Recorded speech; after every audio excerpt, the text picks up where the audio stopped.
नमस्कार, मी सविताच किचनमध्ये तुम्हा सर्वांचं खूप खूप खूप मनापासून स्वागत। आज आपण खमंग आणि खुसखुशीत बनवून तयार होणाऱ्या तिखट मिठाच्या पुऱ्या बनवणार आहोत। या पुऱ्या चवीला एकदम मस्त लागतात। या पुऱ्या तुम्ही मुलांना टिफिनमध्ये सुद्धा देऊ शकता आणि जर का प्रवासाला जाणार असाल ना तर एकदम बेस्ट असं हे ऑप्शन आहे, कारण या पुऱ्या बरेच दिवस टिकतात। चला तर खमंग आणि खुसखुशीत तिखट मिठाच्या पुऱ्या कशा बनवायच्या ते पाहूया। आता सगळ्यात आधी काय करूया तर मिरचीचं वाटण तयार करून घेऊया। या मिक्सरच्या भांड्यामध्ये 4 ते 5 मोडून घेतलेल्या हिरव्या मिरच्या टाकूया।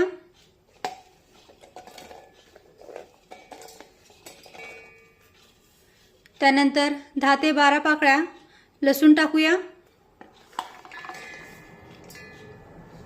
त्यानंतर यामध्ये 1 चमचा जिरे टाकूया आणि अर्धा चमचा ओवा टाकूया। आणि आता यामध्ये पाणी न टाकता हे मिक्सरमध्ये थोडं जाडसर भरडून घेऊया।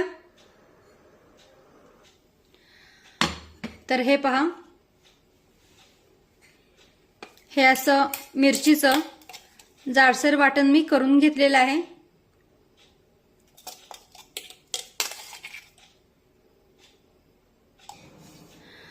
आणि आता एक परात घेऊया। या परातीमध्ये 1 वाटी गव्हाचं पीठ टाकूया। आता याच वाटीने मोजून पाव वाटी ज्वारीचं पीठ टाकूया। त्यानंतर 2 चमचे बेसन पीठ यामध्ये टाकूया।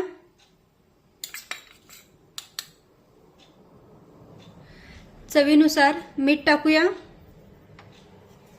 मिक्स करून घेऊया।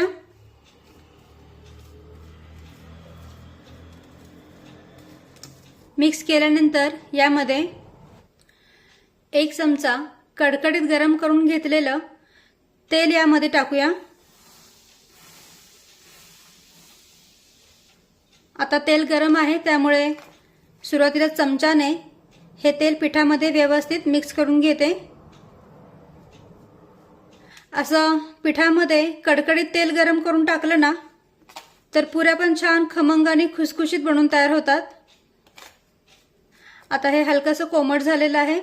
चमच्याने थोडंसं मिक्स करून झाल्यानंतर हाताने व्यवस्थित मिक्स करून घेते।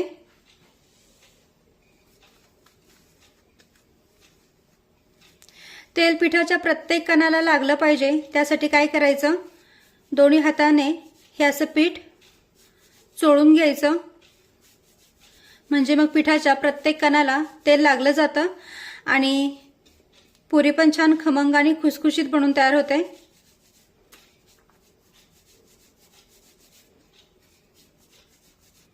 तर पहा, हे असं दोन्ही हातांच्या मध्ये पीठ घेऊन हे पीठ मी असं छानपैकी चोळून घेतलेलं आहे।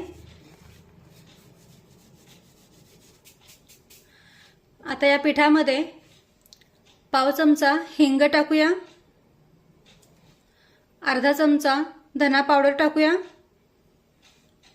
अर्धा चमचा जिरे पावडर टाकूया। पाव चमचा हळद टाकूया। अर्धा चमचा लाल मिरची पावडर टाकूया। त्यानंतर इथे मी 2 चमचे पांढरे तीळ घेतलेले आहेत, तर यातले साधारण 1 चमचा तीळ या पिठामध्ये टाकूया आणि 1 चमचा तीळ राखून ठेवूया।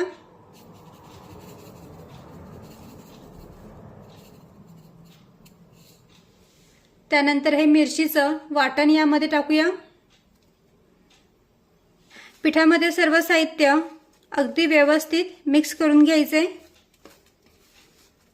म्हणजे मग पुरी चवीला छान लागते। आणि आता सर्व साहित्य व्यवस्थित मिक्स करून झाल्यानंतर यामध्ये थोडंसं पाणी टाकून हे पीठ घट्टसर मळून घेऊया। आपण जी नेहमी साधी पुरी बनवतो ना त्याच पद्धतीने हे पीठ सुद्धा मळून घ्यायचे। अगदीच पिठाला चिरा पडतील एवढं पीठ घट्ट मळून घ्यायचं नाही। जसं आपण आपल्या नेहमीच्या साध्या पुऱ्यांसाठी पीठ मळतो ना त्याच पद्धतीने हे पीठ सुद्धा मळून घ्यायचे। तर हे असं थोडंसं पाणी टाकून हे पीठ आपण छान घट्टसर मळून घेऊया। तर पहा, हे असं घट्टसर पीठ मी मळून घेतलेलं आहे, जसं आपण आपल्या नेहमीच्या पुऱ्यांसाठी पीठ मळतो ना त्याच पद्धतीने। आणि आता लगेचच आपण पुऱ्या लाटायला घेऊया, कारण यामध्ये आपण ज्वारीचं पीठ वापरलेलं आहे। तर ज्वारीच्या पिठामुळे काय होईल, पीठ सैलसर होईल आणि मग पुऱ्या व्यवस्थित लाटता येणार नाही, त्यामुळे लगेचच पुऱ्या लाटायला घेऊया। आता पिठाचा एक मोठा गोळा काढून घेऊया।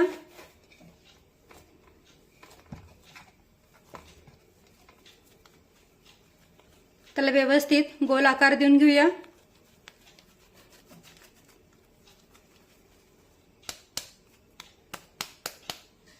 आणि आता या पिठाच्या गोळ्याला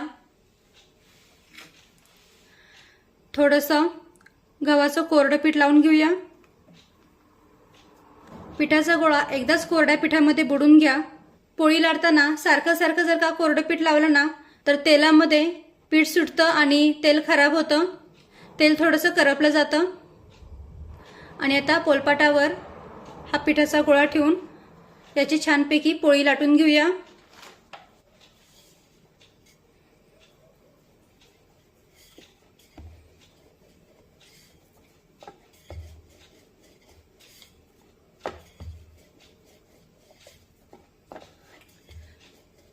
थोडीशी पोळी लाटून झाल्यानंतर यावर हे जे आपण एक चमचाभर तीळ राखून ठेवले होते ना ते या पोळीवर टाकूया, म्हणजे मग पुरी दिसायला सुंदर दिसते। आणि आता पुन्हा एकदा पोळी व्यवस्थित लाटून घेऊया। आता सगळ्यात महत्त्वाचं म्हणजे पुरी जर का तुम्हाला कुरकुरीत हवी असेल तर जेवढी शक्य होईल तेवढी पातळ पोळी लाटून घ्या, किंवा पुरी जर का तुम्हाला मऊसूद हवी असेल तर पोळी थोडीशी जाडसर लाटून घ्या, म्हणजे जेवढी आपण भाकरी थापून घेतो ना तेवढ्या साईजची ही पोळी लाटून घ्यायची, म्हणजे मग पुरी पण छान मऊसूद बनून तयार होते। पण मला पुरी खमंग आणि खुसखुशीत हवी आहे, त्यामुळे जशी आपण चपाती लाटून घेतो ना तेवढी चपाती मी ही लाटून घेणार आहे। तर पहा, छान इथे मी चपाती लाटून घेतलेली आहे। एक वाटी घेऊया आणि या वाटीने पुऱ्या कट करून घेऊया। हवं तर पिठाची एक एक छोटी गोळी घेऊन तुम्ही पुऱ्या लाटून घेऊ शकता, पण एकच मोठी चपाती लाटून घ्यायची आणि वाटीने अशा पुऱ्या काढून घेतल्या ना तर पुऱ्या पटापट बनून तयार होतात, जास्त वेळ लागत नाही। आता या वाटीने आपण पुऱ्या कट करून घेऊया।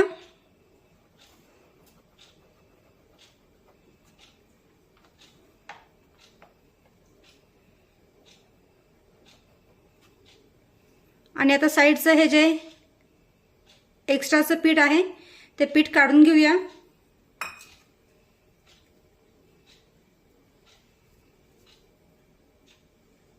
आणि या पुऱ्या काढून घेऊया।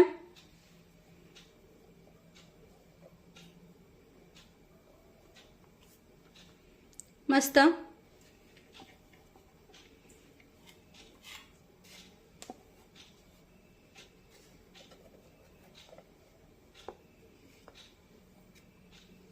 आणि आता अशाच पद्धतीने 4 ते 5 पुऱ्या लाटून घेते आणि मग त्या सर्व पुऱ्या आपण तेलामध्ये तळून घेऊया। इकडे कढईमध्ये मी तेल गरम करण्यासाठी ठेवलेलं आहे। तर पुरी तळत असताना तेल हे कडकडीतच गरम असायला हवं। आता या तेलामध्ये थोडंसं पीठ टाकून पाहूया। तर पहा, हा पिठाचा गोळा तरंगून चटकन वर आलेला आहे, याचा अर्थ आपलं तेल अगदी पाहिजे तसं गरम झालेलं आहे। आता या तेलामध्ये पुरी सोडूया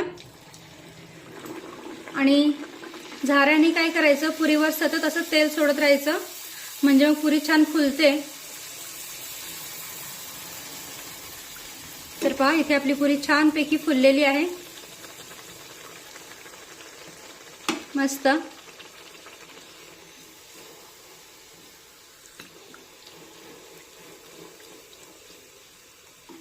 हे पहा, दोन्ही बाजूने छान रंग आलेला आहे पुरीला। काढून घेऊया। पुरी छान टम्म फुगली आहे। आता ही चाळणीमध्ये काढून घेते, म्हणजे मग यातलं जे एक्स्ट्राचं तेल आहे ते खाली निथळलं जाईल. पहा किती सुंदर रंग आलेला आहे पुरीला. आता आणखीन एक पुरी तळून दाखवते. पुरी तेलात सोडल्यानंतर झाऱ्याने पुरीवर असं तेल सोडत राहायचं. तर पहा ही पुरी सुद्धा छानपैकी फुललेली आहे, छान टम्म फुगली आहे. हे पहा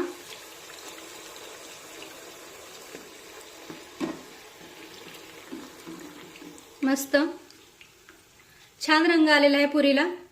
आता ही सुद्धा काढून घेऊया.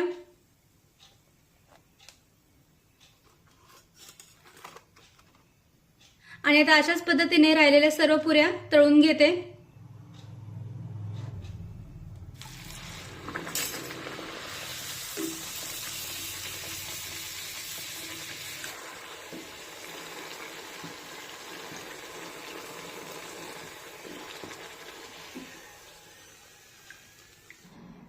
तर पहा इथे आपल्या खमंग आणि खुसखुशीत तिखट मिठाच्या पुऱ्या बनवून तयार आहेत. तुम्ही पाहू शकता एकदम मस्तपैकी या पुऱ्या बनवून तयार झाल्या आहेत. हे पहा पुऱ्या छान टम्म फुगल्या आहेत आणि पुऱ्यांवर हे जे तीळ दिसत आहेत ना ते तीळ पण सुंदर दिसत आहेत.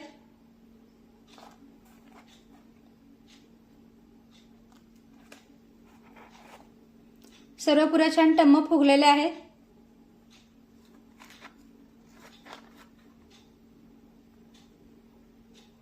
या पुऱ्या दह्यासोबत, लोणच्यासोबत किंवा मग चहासोबत सुद्धा खूप छान लागतात. मुलांना सुद्धा टिफिनमध्ये बनवून देऊ शकता. आणि जर का प्रवासाला जाणार असाल ना तर एकदम बेस्ट असं हे ऑप्शन आहे, कारण या पुऱ्या बरेच दिवस टिकतात. तर तुम्ही सुद्धा अशा खमंग आणि खुसखुशीत तिखट मिठाच्या पुऱ्या नक्की करून पहा. आणि व्हिडिओ आवडला असेल तर व्हिडिओला प्लीज लाईक करा, शेअर करा आणि सबस्क्राईब करायला विसरू नका. थँक्यू.